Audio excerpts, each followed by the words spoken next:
Ni wakati sasa wa kujimwaya viwanjani. Ujambo na karibu, naitwa Davis Mberia. Tuanzie katika voliboli. Ni kwamba klabu ya voliboli ya Trailblazers imetoa ilani kwa wapinzani wao wakati wanaingia katika mkondo wa pili wa ligi ya voliboli kwa wanaume Septemba 29 hadi Disemba mosi ugani Kasarani na Nyayo. Blazers ambao wanashikilia nafasi ya 3 na alama 6 baada ya kucheza mechi 3 kufikia sasa, wanalenga kufuzu hatua ya mchujo na hata kutoa ubingwa msimu huu.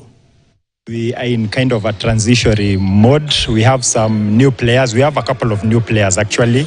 We added, I think, 5 to 6 players. So it's relatively a newer team that it's trying to gel.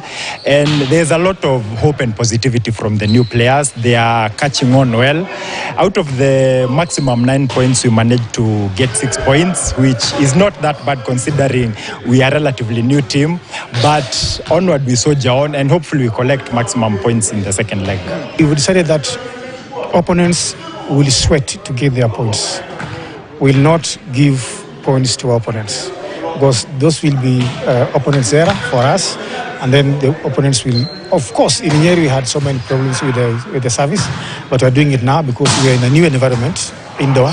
So I think we shall not be affected by the wind, the sun, and everything else. In our league, we play so few matches, very few matches. In some other leagues, you play about 40 matches before you win the league.